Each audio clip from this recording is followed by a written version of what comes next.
उधर है क्या? जी जी। आज प्रेस के लोग भी कम दिखाई दे रहे हैं।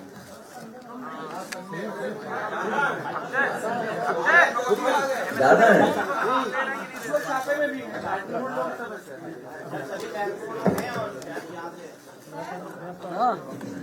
अरे तुम्हारे तुमसे महत्वपूर्ण कौन है?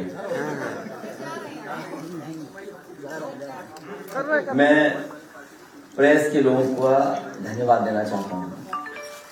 मैं सभी प्रेस के साथियों का बहुत बहुत धन्यवाद देता हूँ कि आज संडे के दिन आपको तकलीफ दी है मैंने। हालांकि आपको सब जानकारी है इस संबंध में हम और आप लोग बैठे हैं। मैंने कई मौकों पर कहा कि जैसे जैसे भारतीय जनता पार्टी को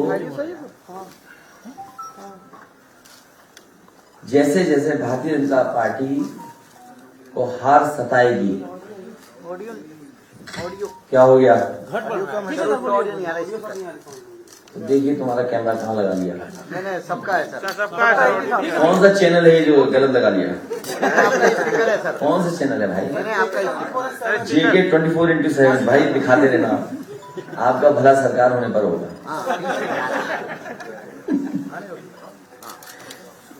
मैं फिर एक बार शुरू करता हूं कि प्रेस के लोगों का धन्यवाद देता हूं कि आज के दिन आपको बुलाया, संडे के दिन। मैंने कई मौकों पर कहा जब आपसे बातचीत हुई कि भारतीय जनता पार्टी को जैसे जैसे हार सताएगी, उत्तर प्रदेश में उनके नेताओं की संख्या, उनके मुख्यमंत्रियों की संख्या और दिल्ली से आने वालों की संख्या बढ़ जाएगी।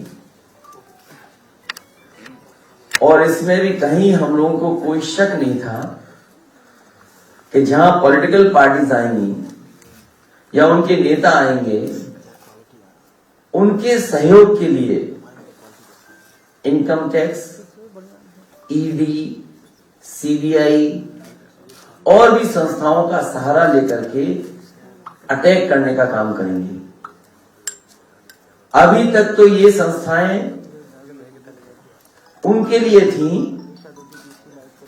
जो सरकार में हैं, उनकी सरकार कैसे हटाएं, उसके लिए इन संस्थाओं का इस्तेमाल किया जाता था। लेकिन पहली बार देखने को मिल रहा है कि उत्तर प्रदेश में समाजवादी पार्टी की सरकार न बन जाए, इसके लिए इन संस्थाओं का भी इस्तेमाल होगा।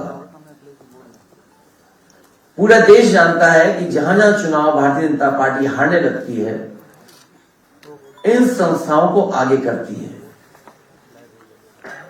जहां तक ED, CBI या अपने कागजों को दिखाने का काम, हमें बहुत पुराना अनुभव है और इसलिए अनुभव है कि भारतीय जनता पार्टी भी कांग्रेस के रास्ते पर जा रही है।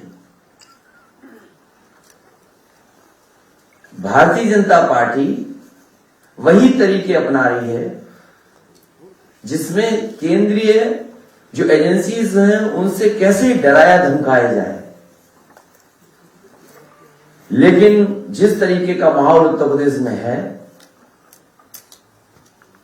योगी सरकार बचेगी नहीं। जनता ने मन बनाया है कि योगी सरकार उत्तर प्रदेश में बनेगी और इनसे ज्यादा अनुपयोगी कोई हो नहीं सकता था जिसने उत्तर प्रदेश को बर्बाद किया। ये अनुपयोगी हैं। इन्होंने इतना नुकसान किया उत्तर प्रदेश की जिसकी आपकी कल्पना नहीं की जा सकती है।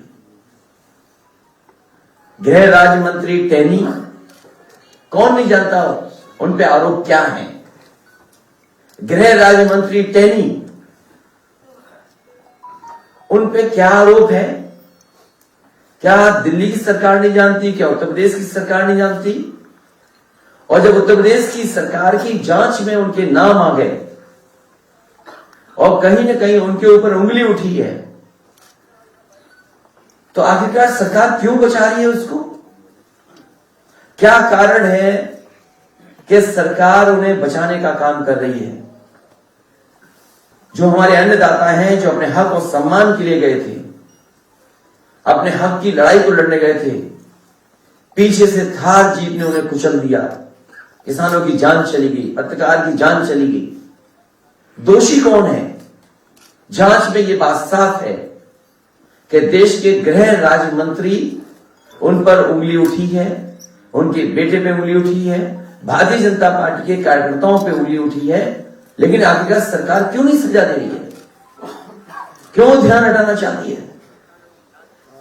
मंच पर जो हंगामा हुआ, निषाद समाज के साथ जो धोखा हुआ, केवल निषाद समाज नहीं बल्कि पिछड़े, अति पिछड़े, दलित, अल्पसंख्यक और बड़ी संख्या में हमारे अगड़े लोग, ब्राह्मण समाज के साथ जो हुआ कौन नहीं जानता। और मंच पर किस खुशी के साथ बुलाया गया था निषाद समाज के लोगों को। उन्हें वादा किया गया था आपकी सब मांगे पूरी हो जाएंगी, आरक्षण मिल जाएगा। लेकिन मुझे खुशी है इस बात की कि निषाद समाज ने अपनी मांग को नहीं छोड़ा। उन्हें अगर मंच पर भी चढ़ना पड़ा होगा तो मंच पर चढ़ गए और सरकार के कानों तक अपनी आवाज पहुंचाने का काम किया। दिन रात लगे रहे उसमें कि ये खबर न चल जाए। बड़े बड़े अधिकारी लखनऊ से ये कोशिश करते रहे, दिल्ली तक दबाव बनाया कि ये खबरें न चल जाएं कि किस तरीके के निषाद समाज वहां पर अपने हक के लिए और अपने सम्मान के लिए लड़ रहा है। ये अनुपयोगी सरकार और कर भी क्या सकती थी? अनुपयोगी सरकार से उम्मीद भी क्या की जा सकती है? याद कीजिए जिस समय सरकार बनी थी इनकी, इन्होंने गंगा जल से मुख्यमंत्री आवास दिलवाया था। गंगा जल को पूरे मुख्यमंत्री आवास में छिड़कवाया था। कभी किसी मुख्यमंत्री ने ऐसा नहीं किया होगा जैसे ये अनुपयोगी मुख्यमंत्री ने करके दिखाया। पूरे के पूरे मुख्यमंत्री आवास में गंगा जल से छिड़काने का काम हुआ था। और जब मुझे याद है सुप्रीम कोर्ट का फैसला आ गया, माननीय सुप्रीम कोर्ट का फैसला था कि जो पूर्व मुख्यमंत्री हैं उनके घरों में वो रह नहीं सकते हैं। उस समय मुझे याद है कि नेताजी इन्हीं अनुपयोगी मुख्यमंत्री से मिलने गए थे। जब मेरी जानकारी में ये बात आई तो मैंने उस समय भी रोका था नेताजी को कि आप मत जाइए इस मुख्यमंत्री से मिलने के लिए। लेकिन नेताजी को क्योंकि पॉलिटिकल शिष्टाचार में उन्हें लगा कि शायद ये घर हमारे जो लीड ऑपोजिशन है उनके नाम पर आवंटित हो जाएगा, तो हम जब तक अपने घर नहीं बना पाएंगे, रहने का इंतजाम नहीं कर पाएंगे, तब तक रह पाएंगे।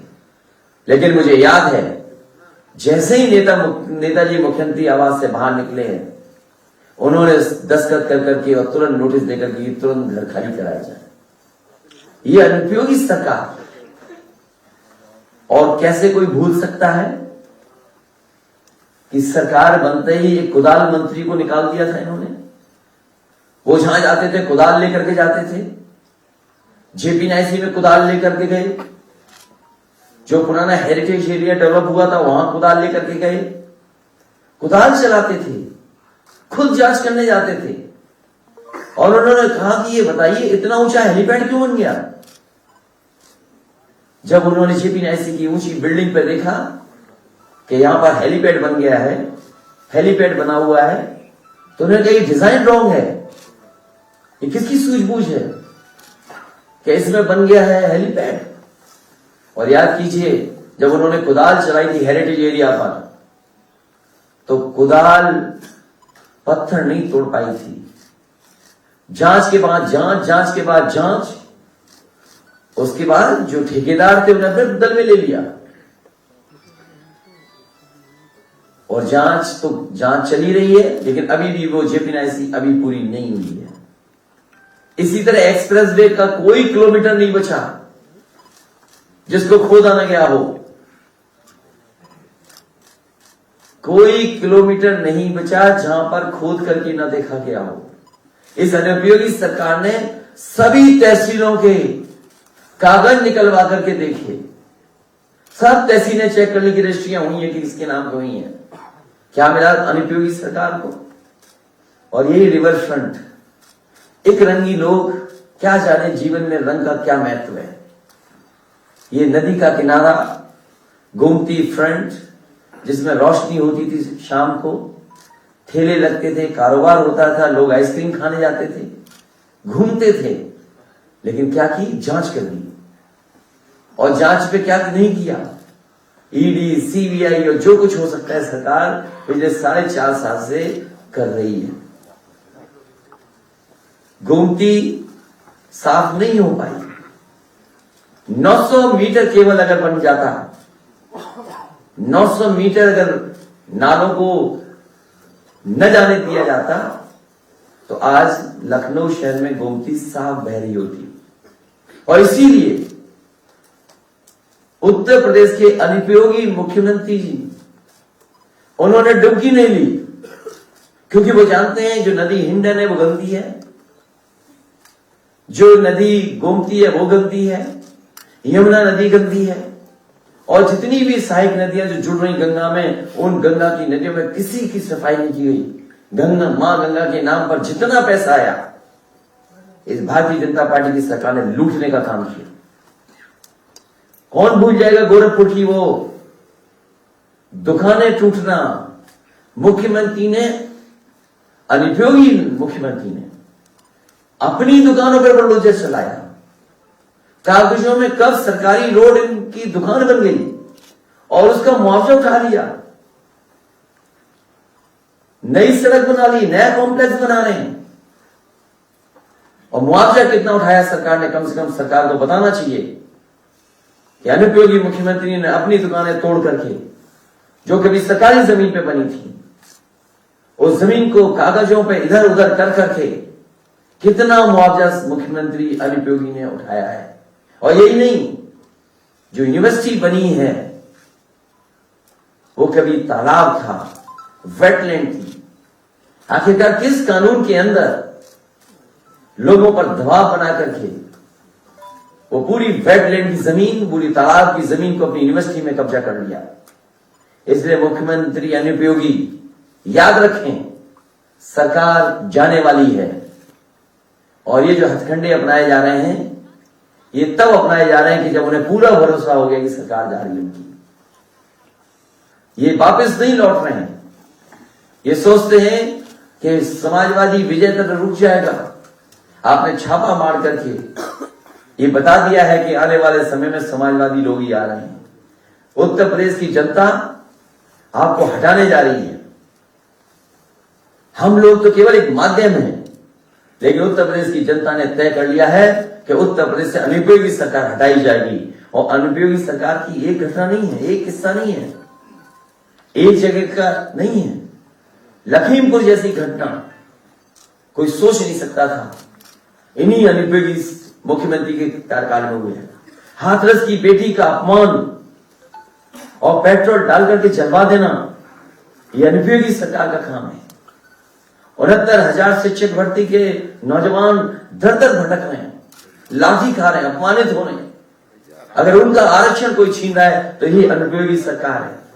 कोई परीक्षा बिना लीक हुए नहीं परीक्षा हो पाई, पेपर रद्द हुए हैं, जो नौजवानों को नौकरी न दे पाए, रोजगार न दे पाए। वो अनुपयोगी सरकार है जो टीटी, बीएड और बीपीएड के नौजवानों को बेरोजगार रख रही हो। अनुपयोगी सरकार वो है जिन्होंने वादा किया 70 लाख नौकरी देने का, लेकिन झूठे विज्ञापन दिखा करके लोगों को गुमराह करने का काम कर रही है। वो कौन भूल जाएगा अनुपयोगी सरकार के मुख्यमंत्री अनुपयोगी के गृह जनपद में एक व्यापारी कारोबार करने आया था, घूमने आया था, वहां पर पुलिस ने मार मार करके उसकी जान ले ली। अनुपयोगी वो है जो छुट्टा जानवर तक नहीं रोक पा रहा। अनुपयोगी तो है ही मुख्यमंत्री, क्योंकि उन्होंने अभी तक अपना संकल्प पत्र नहीं पढ़ा। इसलिए ये जितनी भी कार्रवाई हो रही है, राजीव राय जी हमारे बगल में बैठे हैं, इनके जहां जहां स्थान है वहां इनकम टैक्स के लोग पहुंचे हैं। अगर कहीं कोई पता मिल गया हुआ वहां पहुंच गए हैं। अब सुनने में आया है कि एक बड़े नाथ संप्रदाय के साधु थे कर्नाटक के, हमारी पढ़ाई और उनकी पढ़ाई बराबर की थी। हमें नहीं पता था कि कभी नाथ संप्रदाय के इन दो गुटों में झगड़ा था किसी जमाने में, मठ को कब्जा करने को लेकर के। वो तो कभी हमसे मिल गए होंगे, किसी एक साधारण व्यक्ति ने मिला दिया होगा मुझे। उस साधारण आदमी की यहां इनकम टैक्स बेंगलोर में पहुंच गई टीम। एक हमारी पार्टी का काम व्हाट्सएप का कर रहा है। अरे व्हाट्सएप पे तुमने कितना झूठ फैलाया है भारतीय जनता पार्टी वाले लोग। तुमने गाय कटी दिखाई, तुमने मुसलमान भाइयों के खिलाफ जाने कितनी खून की तस्वीरें डाल करके व्हाट्सएप पे चलाई हैं। तुमसे बड़ी व्हाट्सएप की यूनिवर्सिटी को नहीं चला रहा। ये केवल व्हाट्सएप का काम करना चाहता था। उसे तो अभी पैसा ही नहीं भुगतान हुआ, क्योंकि हम लोग टेक्नोलॉजी समझते हैं, चीजें समझते हैं कि टेक्नोलॉजी क्या है। लेकिन अनुपयोगी मुख्यमंत्री टेक्नोलॉजी नहीं जानता। और हमारे बगल में लीडर पोजीशन बैठे हैं, वो जानते हैं अगर कंप्यूटर दिखा दोगे अनुपयोगी मुख्यमंत्री को तो हो सकता है डर जाए, भाग जाए देख करके। और अगर अगली बार आपको कुछ डराना हो अनुपयोगी मुख्यमंत्री को तो अपने हाथ में लैपटॉप ले जाना है, स्मार्टफोन कहना है चला के दिखा दो। अगर ना प्रेस कॉन्फ्रेंस छोड़ कर भाग जाए तो बताना मुझको। तो उसके यहां इनकम टैक्स, यहां पर आप लोगों का, हम लोगों का साफ सफाई का, कार्यालय के इंतजाम को देखने वाला। और फिर ओएसडी कैसे बनाए जाते हैं आपको पता है, जो भी सहयोगी मुख्यमंत्री का होता है उसको बना दिया जाता है ओएसडी। उसके घर पे छापा, टाइल्स तोड़ दी गई, बिस्तर फाड़ दिया गया, सोफा फाड़ा है, अभी पुलिस बैठी है वहां पर। ये मैंने आपको एक बार इशारा किया था, याद कीजिए आपको, और एक मैंने टीवी इंटरव्यू में भी कहा था कि कन्नौज के चुनाव को हराने के लिए मुख्यमंत्री किस जाति के हैं, पुलिस का कप्तान कन्नौज का किस जाति का था, कानपुर में उस समय अधिकारी किस जाति का था, डीजीपी किस जाति का था। ये चारों मुख्यमंत्री आवास में बैठ करके साजिश कर करके कन्नौज का चुनाव हराने का काम किया था। मैं जानना चाहता हूं जो जाति के आधार पर बात करते हैं, ये चारों किस जाति के लोग थे, किस जाति से संबंध रखते थे चारों लोग, हमें कोई बताए। ये चारों के चारों अधिकारी किस जाति के थे। इसलिए ये चुनाव हारने जा रहे हैं।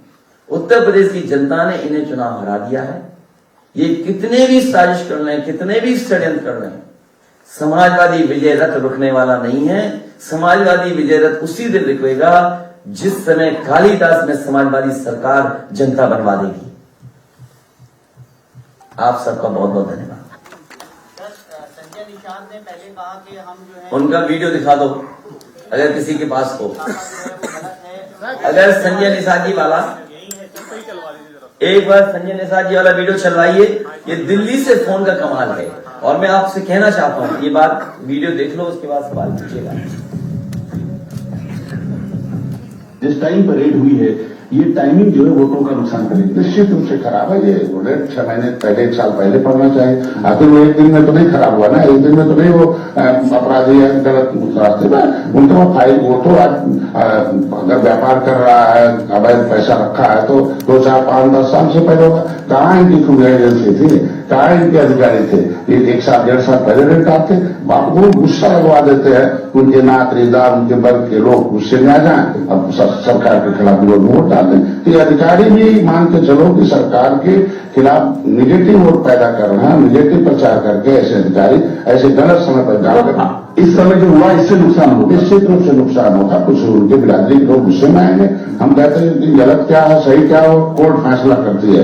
रेड डाल देना, किसी को पकड़ के बंद कर देना, ये तुरंत उसको आने स्पॉट पर अधिकारियों का कारनामा। निश्चित रूप से अधिकारी ऐसे हैं जो गलत कारनामे कर रहे हैं।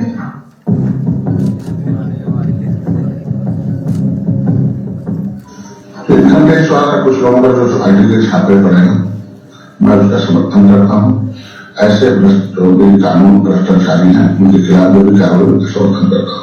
ये वही भ्रष्टाचारी है जो पिछली सरकारों के द्वारा समर्थन पाते हैं। कानून के राज में हम कानून का समर्थन करते हैं।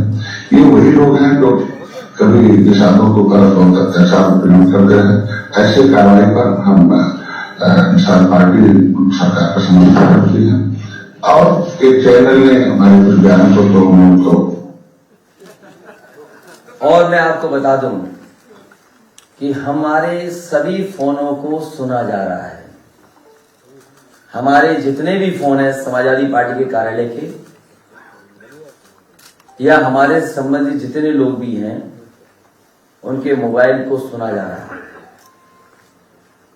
सबको लिसनिंग पे लगाया हुआ है और मुख्यमंत्री खुद शाम को कुछ की रिकॉर्डिंग सुनते हैं। तो सोचिए ये अनुपयोगी सरकार है। इसलिए आप लोग भी सावधान रहें। अगर हमसे संपर्क करते हो, फोन करते हो तो ये मान के चलना कि आपकी रिकॉर्डिंग क्या है। जो ये अधिकारी पॉलिटिकल टूल बन के काम कर रहे हैं, इनको क्या नहीं पता है कि चुनाव आएगी, दूसरी सरकारें होंगी, तो उनके लिए कोई मैसेज आपकी तरफ से है क्या? क्योंकि ये कुछ ज्यादा हो रहा है। उनका आप फुल फॉर्म जानते हो आप? IAS। देखिए जिनका फुल फॉर्म ही IAS है, इंडिविजुअल आफ्टर सरकार। और जो अधिकारी हैं वो ये कहते हैं हम मजबूरी में कर रहे हैं और कुछ चमचागिरी में कर रहे हैं, कुछ खुश करना चाहते हैं, आखिरी वक्त पे भी खुश करना चाहते हैं। सबसे बड़ा सवाल यह है कि जो लोग एक ही छत के नीचे बैठ करके कन्नौज में हराने की साजिश कर रहे थे, उसी तरह के लोग और बैठे हुए हैं जो लगातार साजिश कर रहे हैं समाजवादी पार्टी के खिलाफ और फोन रिकॉर्ड करा रहे हैं। किसके इशारे पर अध्यक्ष जी फोन रिकॉर्ड करा? अनुपयोगी सरकार, अनुपयोगी मुख्यमंत्री। सर ये निष्ठा का हनन नहीं है किसी की इस तरह दूसरी बात सुन लेना? इस सरकार को कानून कौन मानता है? इस सरकार में कौन कानून को मान रहा है? वो बेचारा व्यापारी घूमने आया था, क्या आप होटल में के कमरे में जाकर के उसको ऐसी लात मारोगे कि वही मर जाएगा? क्या किसी कमरे में जाकर के आप जांच करो? क्या सुविधा का इंतजार नहीं कर सकती थी पुलिस? क्या एक पानी का जो पाइप है 2 फीट 2.5 फीट ऊंचा, उससे कोई अपनी आत्महत्या कर लेगा? वो आगरा का वाल्मीकि समाज का बेटा जो चोरी पर जिसपे आरोप लगे, वो पुलिस ने खुद चोरी की है। पुलिस खुद चोरी करती थी वहां से, और उस वाल्मीकि समाज की हत्या हुई कि नहीं हत्या हुई?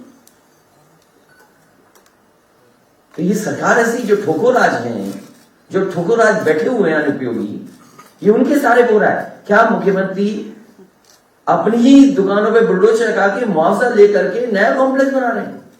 कभी आपने छापा कि कितना मुआवजा उठाया मुख्यमंत्री ने? हमें उम्मीद है कि छापा जाएगा, और वो भी छापा जाएगा कि जिस पर तालाब को लेकर के और वेटलैंड को लेकर के यूनिवर्सिटी तैयार हुई है। सरकार बदलेगी, अधिकारी भी बदलेंगे। जो आज इधर बुलडोजर चला रहे हैं, अगली सरकार बनेगा उधर बुलडोजर चलाएंगे। समाजवादी पार्टी के जो फोन है वो टैप किए जा रहे हैं, सबको सुना जा रहा है, तो आपका कहने का मतलब ये है कि हम सब जो फोन यूज आप अपना परिचय दे तो अच्छा रहेगा पहले। मेरा नाम निधि विनोदिया है, मैं फुटकर न्यूज से। ये मैंने सुनी नहीं है न्यूज कहीं। सर हमारा पोर्टल न्यूज है यूट्यूब पर।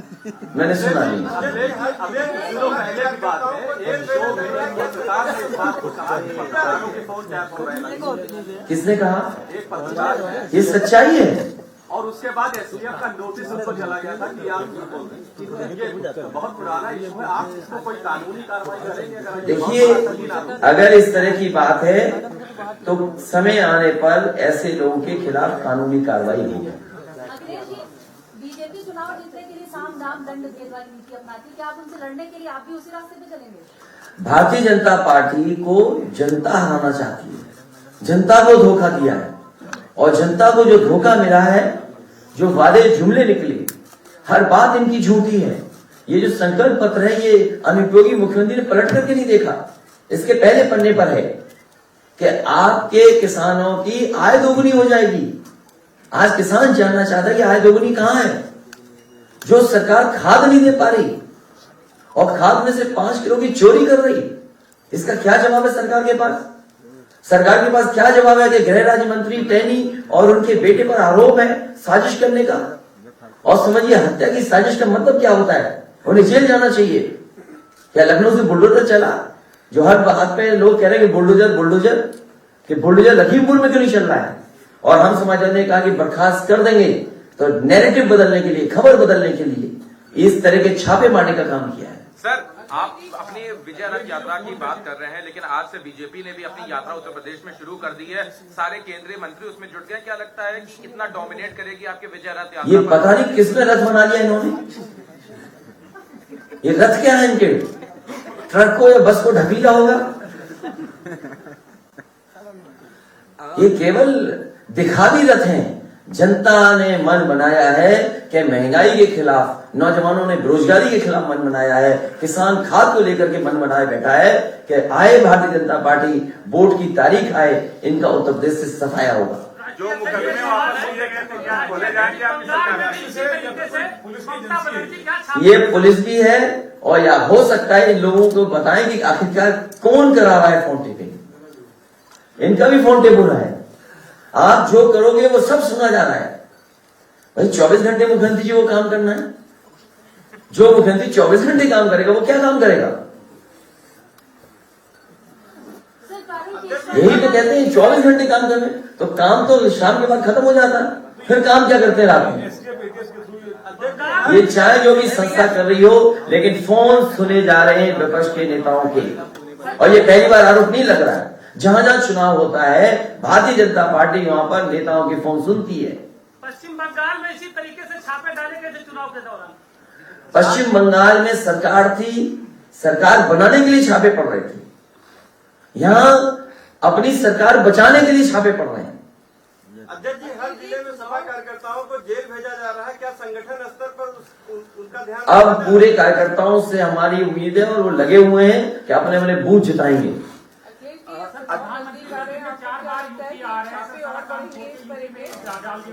जैसे अभी आपने कहा कि आपके जो जाने वाले हैं या जो आपके साथ काम करते हैं उनके यहाँ छापे पड़ रहे हैं। चुनाव जैसे नजदीक आएंगे छापे और पड़ेंगे, और कहीं आपको लगता है कि आप भी उनके निशाने पे हैं?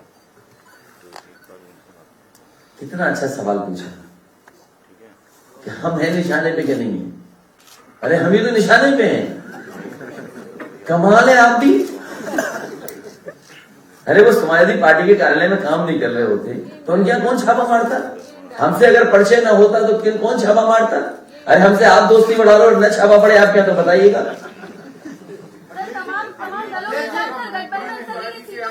और जैसे ही सीटों को लेकर फॉर्मूला नहीं बता रहे, नहीं, सीटों को गठबंधन कर रहे हैं। ये समय अभी गठबंधन का नहीं है। अभी आपने सुना दिल्ली से फोन आया, गठबंधन की भाषा बदल गई। और मैं आपसे कह रहा हूं जैसे ही शुभ दिन आएंगे, ये सरकार डरी हुई है। सरकार अपने मंत्रियों को, अपने विधायकों को बचाना चाहती है। अभी 2 विधायक मास्क लगा के आगे पार्टी कार्यालय में। हमने कहा जल्दी जाओ नहीं तो छापा पड़ जाएगा तुम्हारे पे भी। पूछिए, लगाए थे मास्क? तो ये कई मंत्री, कई विधायक आना चाहते हैं।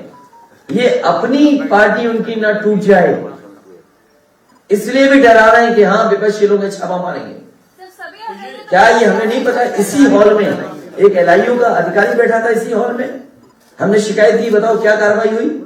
वो एक पत्रकार बनकर आया था यहाँ पर, इसी हॉल में, यहीं पर। नहीं, अभी तो दूसरे तरीके से होंगे,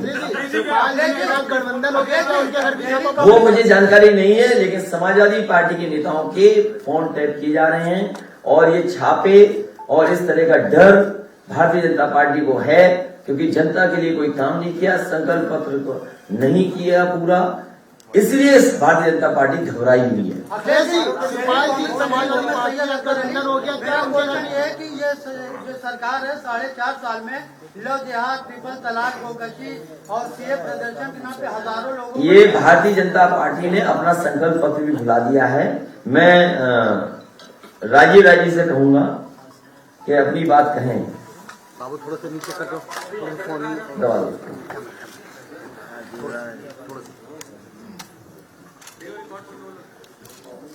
आदरणीय अध्यक्ष की अनुमति से जो उसमें गुजरी है और गुजर रही है और क्यों गुजर रही है मैं आपको बताना चाहूंगा।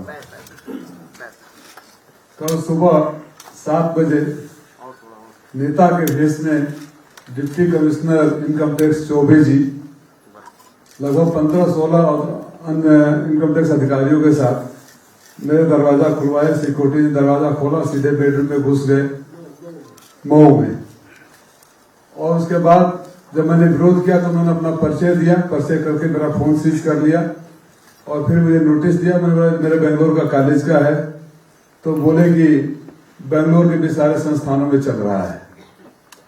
और तो और आदरणीय अध्यक्ष जी, मेरे घुटने में कुछ प्रॉब्लम है, दर्द हो रहा था, तो एक फिजियोथेरेपिस्ट 4-5 दिन से आ रहे थे, अनिल कुमार पांडे।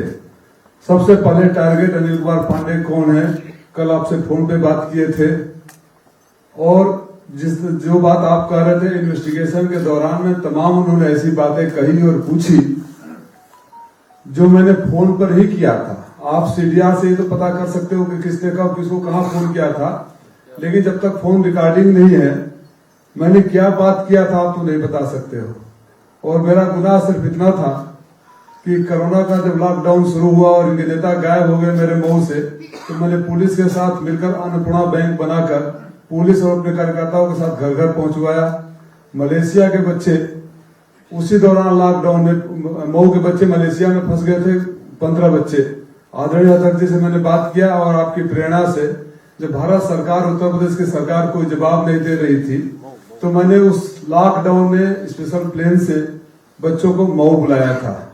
बाढ़ आती है, भारतीय जनता पार्टी के नेता जाकर फोटो खिंचवाते हैं और हम लोग समाजवादी जाकर वहां अनाज बांटते हैं। अभी मऊ में बच्चे जितने मर गए सबको मैंने गोद ले रखा है। तो उनका सवाल ये था कि आप कहां से करते हैं, किससे करते हैं, कौन से खाते से करते हैं। और जब जात की बात आ रही थी तो मुझे भी याद आया कि दुर्भाग्य से मैं भी उसी जात का हूं जिस जात का बीएचयू से एमटेक, बहुत पढ़ा लिखा और समझदार आदरणीय मनोज सिन्हा जी विश्वनाथ मंदिर में पूजा दर्शन कर रहे थे और उनको मुख्यमंत्री नहीं बनने दिया गया। आदरणीय AK शर्मा जी मुख्यमंत्री और प्रधानमंत्री जी के साथ दशकों तक रहे, उनको यहां भेजकर पैदल कर दिया गया। तो पूर्वांचल में सिर्फ राजीव राय ही क्यों? क्या मैं ही सबसे बड़ा हूं? तो मेरा दुर्भाग्य भी है कि शायद मैं उस जाति से आता हूं जिस जाति को योगी जी और ये सरकार पसंद नहीं करते हैं। मैं लगभग 2 दशकों से भी ज्यादा से मेरा इनकम टैक्स फाइल होता है, मेरा व्यक्तिगत इनकम टैक्स भी फाइल होता है, मेरे सारे स्कूल और कॉलेजों में भी इनकम टैक्स फाइल होता है। हर साल टैक्स देते हैं, हर साल वही इनकम टैक्स क्लियरेंस देता है। अगर कहीं उनको कोई डाउट था तो मुझे नोटिस देते, असेसमेंट में भेजते, मुझसे पूछताछ करते। 2 घंटे के सवाल के लिए मेरे परिवार को, मेरे रिश्तेदारों को रात तक मैं कहूंगा कि बंधक बनाकर रखा गया, जिसमें मेरी माँ जो इलाज कराने गई है बेंगलोर में, कार्डियक पेशेंट है, बार बार कहने के बावजूद जो अधिकारी आए थे निश्चित रूप से कोई तो व्यवहार नहीं किए। मैं कोई राजनीतिक स्टेटमेंट नहीं दूंगा, लेकिन मुझे समझ में नहीं आ रहा है जब उनके पास कुछ और पूछने के लिए हो जाता था और बोलते थे कि अब वाइंड अप करो, तो बाहर जाते थे, कोई इंस्ट्रक्शन आता था और किसी न किसी बहाने से वो नहीं उठते थे सिवाय टार्चर करने का। मैं एक घटना सुनाऊंगा। कल हमारे यहाँ सीओ थे मिश्रा जी जो पुलिस की व्यवस्था देख रहे थे, पीएससी तक बुला ली गई थी। उनसे भी वो अधिकारी बार बार बोले थे क्योंकि सुबह 7 बजे पीएससी या पुलिस के सिपाही आ गए थे और अभी 2 घंटा में छोड़ दे रहे हैं, आधा घंटा में छोड़ दे रहे हैं। उधर जब रात को 11 बजे अध्यक्ष जी पुलिस ने बगावत करना शुरू किया तो सीओ आगे इनकम टैक्स अधिकारी पर फट पड़े कि आप क्या कर रहे हैं, अगर रखना है तो रहिए, हर 2 घंटे में किसी से पूछ कर आते हैं, बोलते हैं कि अभी हर 2 घंटे में तो आप अपने अधिकारी से पूछ रहे हैं, तो मैं भी अपने अधिकारी से पूछ कर पुलिस ले जा रहा हूं, फिर झेलिएगा। ऐसी नौबत आ गई। तो मैं जानना चाहता हूं कि वो अदृश्य शक्ति कौन है जहां से बार बार ऊपर वाले के यहां से फोन आ रहा था। साथियों, हम समाजवादी सिपाही हैं और हमारे प्रेरणा स्रोत हमारे बगल में बैठे हैं। न डरेंगे न झुकेंगे, लेकिन अपने समाज के लोगों से भी याद दिलाना चाहूंगा कि मनोज सिन्हा, AK शर्मा, राजीव राय कब आत्मचिंतन और साहस करोगे। धन्यवाद। राजीव जी 17,500 रुपए की ब्लैक मनी भी मिली थी आपको? मेरे नहीं 100 रुपया कम मत करो। 17,600 मेरे पास थे और मेरे 4 स्टाफ थे, सबका मिलाकर 50,000। तो टोटल अगर जोड़ोगे तो मेरे ख्याल से 76,000 60,000 था, 76,600 रुपये थे। और बेचारे ले नहीं जा सके शर्म के मारे, तो मुझसे दस्तखत करा के, और मैंने किसी चैनलों पर कुछ और बातें देखा तो मेरे पास डॉक्यूमेंट्री एविडेंस है कि वो सारा पांचों आदमी मिलाकर 76,600 है, जिसमें मेरा 17,600 है जिन्होंने मेरे पास से निकाला था। क्या आप कोई कार्रवाई करेंगे इसके खिलाफ? अभी उन्होंने नोटिस भेजा है, मुझे समन किया है, मेरे रिश्तेदारों के घर भी गए, मेरे स्टाफ के घर गए, मेरे बेंगलोर वाले आवास पे गए हैं और वहां से भी उन्होंने लिया है, कुछ मिला नहीं है उन्हें। लेकिन निसंदेह रूप से वो खाली चेहरा दिखाने तो नहीं आए थे, उनका पूरा जब जो मुझसे क्वेश्चन पूछे और जिस पर मेरे से दस्तखत कराए क्वेश्चन के जो जवाब मैं आंसर दे रहा था, जब उसकी मैंने कॉपी मांगी तो बोले नहीं ये कॉपी सब कुछ दिए लेकिन वो कॉपी हम नहीं देंगे, एक आप अलग से एप्लीकेशन दीजिए। क्यों? जब सारे दस्तावेज 3 कॉपी बना रहे हैं और मेरे से दस्तखत करके ले रहे हैं और मुझे कॉपी दे रहे हैं, तो जो आपने सवाल पूछा मैंने जवाब दिया उसकी कॉपी मुझे क्यों नहीं दे रहे हैं? आप छापे की कार्रवाई को राजनीतिक दुर्भावना से प्रेरित मानते हैं पूरी तरीके से? अभी भी आपको शक है? मैंने बोला ना। नहीं, हम सवाल पूछ रहे थे। अब भाई हमें ही बता दो कि क्यों छापा पड़ा होगा। और सर अपोजिशन पे आरोप रहता है कि कोविड काल में तो कुछ किया नहीं, बार मुख्यमंत्री बार बोलते हैं, तो बहुत बेहतर जवाब उन्होंने दिया कि कोविड काल में आखिर किया क्या अपोजिशन ने, किस तरह से मदद की? सर मैं मलेशिया से, अभी रिकॉर्ड पर है, जब आपकी एम्बेसी और विदेश मंत्रालय जवाब नहीं दे रहा था तो कुछ पत्रकार साथियों की मदद से अंत में एम्बेसी ने बोल दिया, हाई कमिश्नर ने बोल दिया, क्योंकि उस समय वो वंदे का भारत मिशन चला रहे थे, फ्लाइट से प्रचार कर रहे थे कि हम विदेशों में फंसे हुए लोगों को ले आ रहे हैं। जिस मलेशिया से कुआलालंपुर से दिल्ली का टिकट 8-10 हजार होता है, मैंने 24 हजार रुपया देकर सारे टिकट करवाया। मऊ वाले को तो निकाला ही, एक बच्चा प्रतापगढ़ का था, उसने भी बड़े उम्मीद से प्रतापगढ़ के 2 नेताओं को फोन किया, उन्होंने डांट दिया, तो मुझे लगा 14 बच्चों को अपने बुला रहा हूँ, एक को क्यों छोड़ दूं, उसको भी मैं ही लेकर आया था। और ये सब ऑन रिकॉर्ड है। मैं जो अन्नपूर्णा बैंक की बात कर रहा था, पुलिस लाइन में रखकर पुलिस के अधिकारियों के साथ बंटवाया। जो मैंने बच्चों को गोद लिया वो आज भी वही है, और जिस बच्चों को गोद लिया वहां के भारतीय जनता पार्टी के नेता जाकर उस घर से भी घर बनाने में भी पैसे ले लिए, तो फिर डीएम से शिकायत करने के बाद पैसे वापस आए। तो इनकी समस्या ये है कि कुछ करेंगे नहीं, करने वालों को सजा देंगे। कोई बात नहीं, हम लोग तो समाजवादी हैं। जहां तक मदद की बात है तो ये बात निकल के आ गई। हम लोगों को अच्छी तरह याद है कि समाजवादी पार्टी के कार्यालय में जिन लोगों ने भी फोन किया और जितने भी हम लोग अपने संसाधन से मदद कर सकते थे, केवल समाजवादी पार्टी ने नहीं बल्कि तमाम एनजीओ और आम लोगों ने भी लोगों की मदद की। मुझे याद है चेन्नई में उत्तर प्रदेश के मजदूर फंसे थे, उनको निकालने का काम समाजवादी पार्टी ने किया। बेंगलोर से लेकर के आए एक बच्चा जो रशिया के पास कोई कंट्री है, वहां पर मेडिकल की पढ़ाई कर रहा था, वो नहीं आ पा रहा था भारत, तो उसका वहां किसी कंट्री का है, तो पूरा उसकी टिकट का इंतजाम और उस समय कैसे वापस लाया जाए वो भी इंतजाम समाजवादी ने किया। सबसे ज्यादा आगे बढ़कर के मदद करने का काम समाजवादी ने किया। उस समय की तस्वीरें देख लो, आप लोग भी फील्ड में थे, बहुत सारे साथी लोग फील्ड में थे, आपने तमाम आम लोगों को देखा मदद करते हुए, और संस्थाएं एनजीओ उन्होंने मदद की। लेकिन सवाल ये जो सरकार पूछ रही है वो सरकार क्या कर रही थी? क्या वो तस्वीर भूल गए? गाजीपुर बॉर्डर से किस तरीके से मजदूर पैदल पैदल चल दिए थे, पूरे रास्ते, जीटी रोड हो चाहे NH2 हो, ये हमारा जो एक्सप्रेस वे हो, सब जगह कोई खाना खिला रहा था तो समाजवादी पार्टी और आम लोग खाना खिला रहे थे, जगह जगह समाजवादी पार्टी ने। लेकिन सरकार बताए क्या कर रही थी?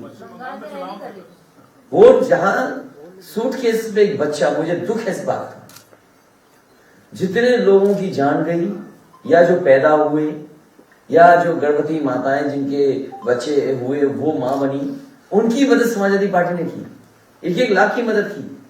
मुझे याद है एक ऑटो वाला मुंबई में रहता था और उसकी खबर मैंने जब पढ़ी कि वो परिवार को ऑटो से लेकर के चल दिया मुंबई से, यहीं पर उत्तर प्रदेश में उसका एक्सीडेंट हो गया, उसके परिवार के काफी सदस्यों की जान चली और उसका ऑटो भी बर्बाद हो गया। अब वो ऑटो लोन लिया था उसने, उसकी अगर किसी ने मदद की थी खबर पढ़ करके, तो मैंने बंबई के हमारे पार्टी के अध्यक्ष को भेज करके उसकी 2 लाख की मदद करने का काम समझ किया।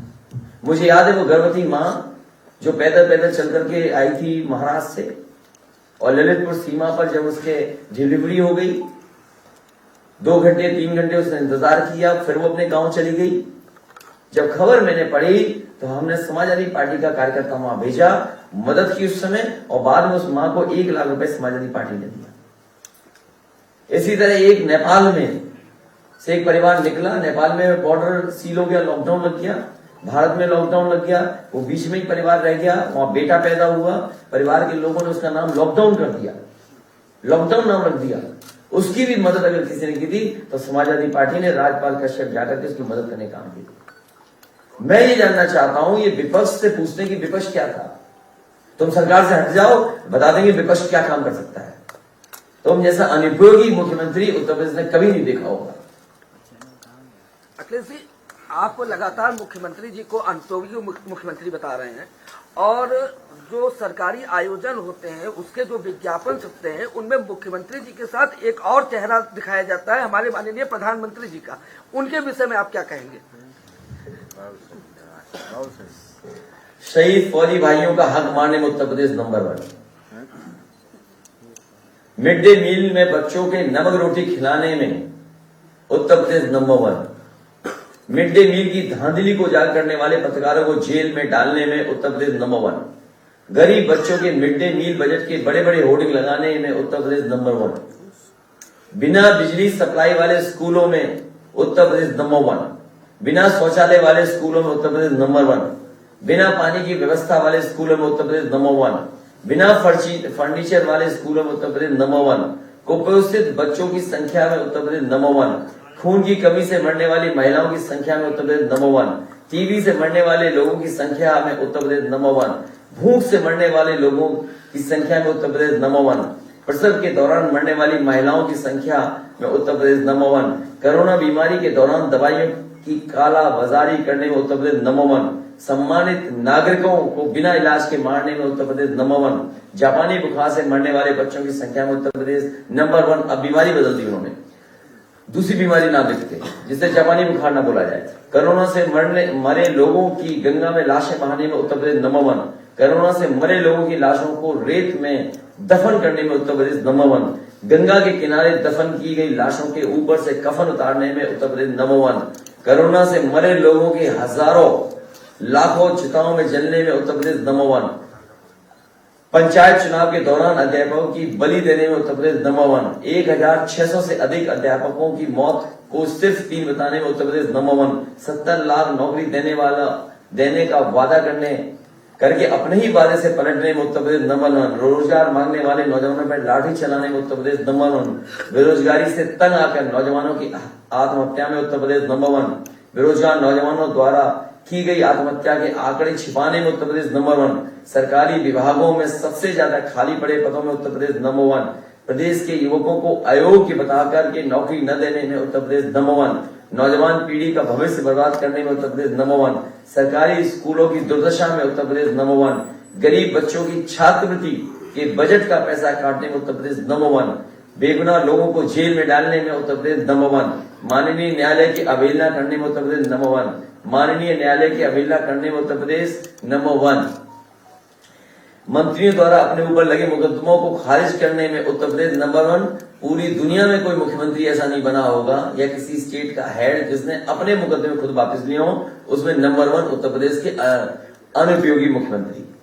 निर्दोष लोगों पर राजद्रोह का मुकदमा करने में उत्तर प्रदेश नंबर 1। महिला असुरक्षा में उत्तर प्रदेश नंबर 1। अपराधी और बलात्कारी नेताओं मंत्रियों को संरक्षण देने में उत्तर प्रदेश नंबर 1। देश में आपराधिक घटनाओं में उत्तर प्रदेश नंबर 1। विशेष जाति और धर्म के लोगों पर अत्याचार करने में उत्तर प्रदेश नंबर 1। धर्म और जाति के नाम पर समाज में नफरत फैलाने में उत्तर प्रदेश नंबर 1। पुलिस हिरासत में होने वाली मौतों में उत्तर प्रदेश नंबर 1। किसानों की आय दोगुनी करने का झूठा वादा करने में उत्तर प्रदेश नंबर 1। गरीबी और कर्ज से तंग आकर किसान आत्महत्या में उत्तर प्रदेश नंबर 1। किसानों की आत्महत्या के आंकड़े छिपाने में उत्तर प्रदेश नंबर 1।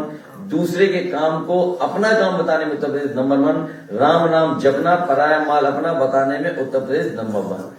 एक सवाल है मेरा, और जो हमारे साथी ने सवाल पूछा है, ये तमाम नंबर 1 क्या दिल्ली वाले नहीं जानते? कम से कम इसी से समझ लेना चाहिए था कि जब डुबकी उनसे लगवा दी, वो खुद डुबकी नहीं मानी, इसलिए क्योंकि मुख्यमंत्री अनुपयोगी को पता है कि वहीं से लाश में बह के गई थी। और फिर आप तो तस्वीरें भूल जाते हो कि अभी 4 पहिए की गाड़ी से खुद चल दिया और खुद पैदल पैदल चले। अनुपयोगी मुख्यमंत्री को पैदल पैदल कर दिया। अभी तो जनता को मौका मिलेगा पैदल करने का। और आप भी जानते हो अंदरूनी इतनी लड़ाई है कि इंजन एक दूसरे में टकरा रहे हैं। ये डबल इंजन की सरकार नहीं है जो बिजली की बातें लंबे लंबे भाषण देते हैं कि बिजली में ये कर दिया। मुझे ये बताओ, उत्तर प्रदेश की जनता ने भारतीय जनता पार्टी की 2 बार सरकार बनाई दिल्ली में, क्या उत्तर प्रदेश का बिजली का कोटा बढ़ गया? अगर उस समय के जिलाधिकारी प्रांजल ने मुझे न बताया होता तो भारतीय जनता पार्टी के बुजुर्ग नेता का स्वर्गवास हो गया होता। वो भूख हड़ताल में बैठे थे और कह रहे थे कि जब तक वाराणसी में बिजली 24 घंटे नहीं होगी तब तक हम भूख हड़ताल से नहीं हटेंगे।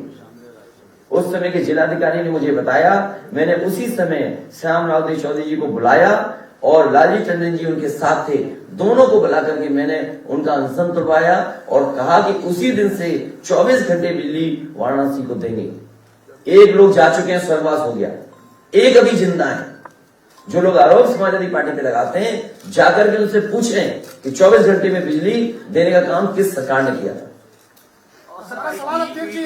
और सीबीआई के बाद एक फेक जो फेक वीडियोस है वो भी एक मुद्दा आपके लिए रहेगा। अभी से मीम्स और तमाम अभी आप देखिए ये जनता ने मन बना लिया है। जनता बदलाव चाहती है और जनता ने पूरी ईमानदारी से परिवर्तन का माहौल बना करके मन बना के बैठे हुए हैं। जिस दिन तारीख तय होगी चुनाव की उस दिन आप देख लीजिएगा उत्तर प्रदेश में भारतीय जनता पार्टी का सफाया होगा। सर बीजेपी कह रही है कि राष्ट्रीय अध्यक्ष जी अखिलेश यादव जी सपना जीवी हो गए हैं, कल को ये न कह दें कि ताजमहल कुतुब मीनार भी हमने बनाया। इतना प्यार ताजमहल से कब आ गया इनको? अभी तक तो हमारे शिलान्यास के शिलान्यास उद्घाटन कर रहे थे। गंगा एक्सप्रेस वे मायावती जी का स्टेटमेंट नहीं पड़ा उनका, बहुजन समाज पार्टी के नेता है, बताओ उनका शिलान्यास कर दिया। बताइए, अध्यक्ष जी हमारा एक सवाल है। इनका अपना कोई विजन नहीं है। मेरा सवाल ये है कि लखनऊ में ओमिक्रॉन वेरिएंट के 12 केसेस मिले हैं, जिस वजह से छापेमारी का सिलसिला चुनाव के वक्त शुरू हुआ है योगी सरकार में। आपको क्या लगता है चुनाव की तारीखों को कोविड की आड़ में एक्सटेंड किया जा सकता है? देखिए, ओमिक्रॉन दुनिया में कई जगह पर बहुत फैला है। कई जगह पर सरकारें फैसला ले रही हैं अलग अलग तरीके से और स्कूल कॉलेजेस चल रहे हैं कई जगह। मान लीजिए लंदन ही है, वहां जाने कितने बड़े पैमाने 60, 70, 80 हजार तक केसेस पहुंच गए हैं। दुनिया के दूसरे से पहुंचे हैं, लेकिन अभी उत्तर प्रदेश में नहीं आया। अभी सबसे बड़ा चीज है अनुपयोगी सरकार को हटाना। बीमारी से ज्यादा जरूरी है कि अनुपयोगी सरकार को हटाए। सवाल ये था कि छापेमारी से क्या फर्क पड़ रहा है? आप पे तो नहीं छापा पड़ रहा। आप अगर सच्ची खबर दिखा दोगे तो छापा पड़ सकता है। मैं कहूंगा कि आप कोई ऐसी बात ट्वीट कर दो ईमानदारी से, सही बात, तो अभी हमें जेल में मिलने जाना पड़ेगा। वहां टेस्ट होकर ही जेल भेजा जाएगा, आरटीपीसीआर आपका हो जाएगा तो पता लग जाएगा ओमिक्रॉन हुआ है कि नहीं हुआ है।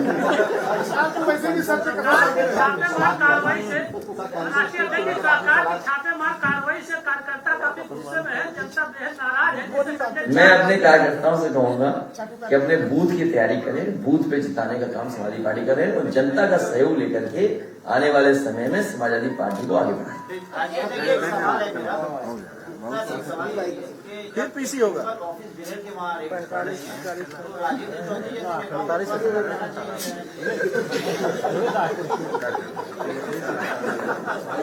चलिए धन्यवाद। भारत क्या बताऊं मैं आपको, हो सकता है इनके भी छापा पड़े, लेकिन इनकी मदद आप ही करना। बीजेपी को हराना है, इलेक्शन कमीशन और ईवीएम से कैसे? ये बातें अब नहीं होनी चाहिए। इस समय उत्तर प्रदेश का चुनाव हमारे लिए मुख्य है और जनता पूरी तरीके से तैयार है भारतीय जनता पार्टी का सफाया करने के लिए। इसलिए बिल्कुल ध्यान इधर उधर मत करिए। और ये जो सवाल आपका ये होना चाहिए कि क्या हमारे समाजवादी विजय रथ की रफ्तार तो नहीं कम होगी? रफ्तार और बढ़ेगी, साइकिल और तेजी से भागेगी। समाजवादी लोग घबराने वाले लोग नहीं। पेट्रोल पड़ जाता है। सर कैंसर टूर को लेकर के कोविड काल में आपने सलाह दिया था बीजेपी को और आखिरकार बीजेपी ने वहां पर तमाम सुविधाएं की। इसके बाद आज भी आप कोई सलाह देंगे बीजेपी को? सरकार से चले जाएं, हट जाएं तुरंत हट जाएं सरकार से। क्या मानेंगे वो हमारी बात? सर उस समय मान लिया था ना, तो मान लिया भी, तुरंत चले जाएं, हट जाएं सरकार से। अखिलेश जी, फोन टैपिंग को लेकर के अगर आपने सैंक्शन किया था तो आपके पास कोई डॉक्यूमेंट्स होंगे, कोई ऐसा आदेश? आप अपना परिचय दीजिए पहले। बारल केशवानी सर, अनादि दिल्ली। मेरी आपसे एक मदद है चाहिए कि कृपा कर करके, हम सरकारी कागजों में नहीं घुस पाएंगे, कुछ कागज हैं वो भिजवा देंगे आपको। आप वहां पर पूछिए जाकर के कि बताइए जमीन सबसे पहले किसने लेना शुरू किया और किसकी कैबिनेट से पास हुआ था। सब चीज जानते हुए भी सवाल पूछते हैं, सब जानते हुए भी कुछ लोग सवाल पूछा करते हैं। 5:30 को शुरुआत आते हैं, 5:30 बजे शुरुआत आते हैं और उसके बाद ही बजट दिया। वहाँ शौचालय नहीं था, शौचालय बनाया सबसे पहले, वो भी शौचालय तोड़ दिया। विजय रथ यात्रा स्टार्ट हो रही है, आपने मैनपुरी से एटा क्या सिपाही की इस विजय रथ यात्रा में? अरे पहले समाजवादी पार्टी की विजय रथ तो हो जाए।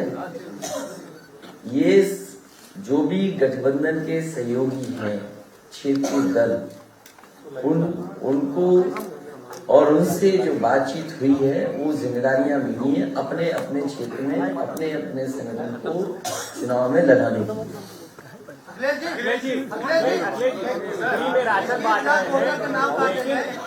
ये राशन हाँ, ये बहुत महत्वपूर्ण सवाल पूछा साथी, पूछिए। हाँ, ये ठीक सवाल है। नहीं, आप नहीं, इनका राशन फ्री में राशन बांट रहे हैं, लेकिन अभी कुछ देर पहले राशन न मिलने से लोग बवाल कर रहे हैं, वहाँ पर परेशान हो रहे हैं।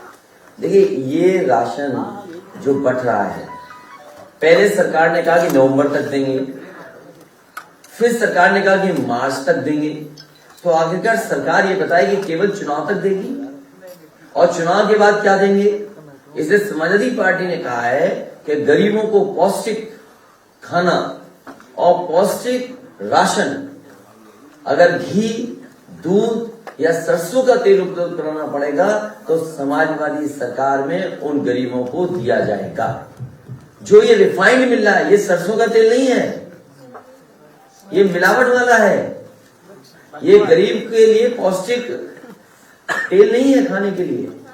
ये फर्क है समाजवादी पार्टी और इनके में फर्क में, कि ये समाजवादी पार्टी ने जब गरीबों को बुंदेलखंड में समाजवादी पैकेट के माध्यम से खाना दिया था, दाल दी थी, आलू दिए थे, चावल दिए थे, आटा दिया था, घी दिया था 1 किलो, सरसों का तेल 2 किलो दिया था, मिल्क पाउडर 1 किलो दिया था। तो ये समाजवादी पैकेट था, चीनी थी, चाय, मतलब तमाम नमक, हल्दी सब कुछ दे दिया था। ये समाजवादी पैकेट था। अरे दिल्ली सरकार है, यूपी सरकार है और गरीबों को पौष्टिक खाना नहीं दे रहे, पौष्टिक भोजन नहीं उपलब्ध हो पा रहा है। सवाल ये है कि पौष्टिक होगा कि नहीं होगा, ये तो बस ऐसे ही दे रहे हैं और रिफाइंड से बीमारी होगी। ये सरसों का तेल खत्म करने की साजिश है, जिससे कि पूरे देश में अडानी का तेल खरीदे लोग। अभी तक तो एयरपोर्ट का दुख था तुम्हें।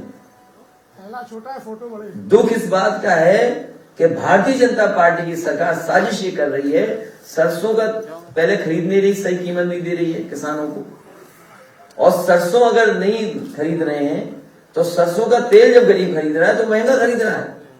और ये चाहते हैं कि सरसों का तेल महंगा बिके, जिससे कि अडानी कंपनी को फायदा हो, उसका घटिया रिफाइंड खाने का तेल हम और आप सब खाएं और बाद में बीमार हो, फिर दवाई उनकी बिके।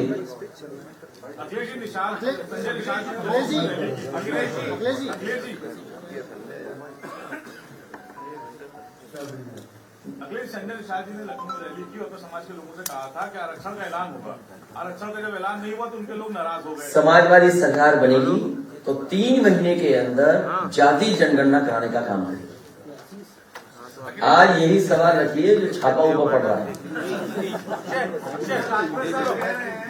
जिसके यहाँ छापा पड़ रहा हो उससे गुजर रही होगी क्या। हम और आप यहाँ बैठे आराम से, क्या एलिगेशन है, सच नहीं है ये। आओ हमसे बात कर लो, कुछ साजिश करो, सरकार के खिलाफ ना उठा लिए जाओ तो कहना हमसे। हमें कहीं नहीं जाना, हमने आपको बता दिया। समय आने पर ऐसे अधिकारी को हिसाब किताब होगा जो रिकॉर्ड कर करके दे रहे हैं। नहीं वो मूछों वाले नहीं, एक और है, मूछों वाले के साथ एक और है। इसी प्रकार साथी ने कहा कि मूछों वाला, मैंने कहा मूछों वाला नहीं, एक और है मूछों वाले के साथ, उसी टीम का है। तो 4 लोग बैठे थे कमरे में, साजिश कर रहे थे, उसी टीम का है। मैनपुरी का रहने वाला है, मैनपुरी का रहने वाला है अधिकारी, वो कर रहा है, वो भी बैठ कर साजिश कर रहा है। अब वो नहीं पता क्या हुआ है। महानगर में राहुल बसीर के बाद 30 घंटे से ज्यादा हो गए छापामारी को लेकर। हमारे मित्र बन जाओ तो काफी दिन बैठेंगे पुलिस के लोग तुम्हारे पास। नहीं सरकार आएगी तो खास मित्र बनोगे, फिर अगली बार बैठाया जाएगा। चलिए बहुत धन्यवाद आप सबका, प्रेस के साथियों का।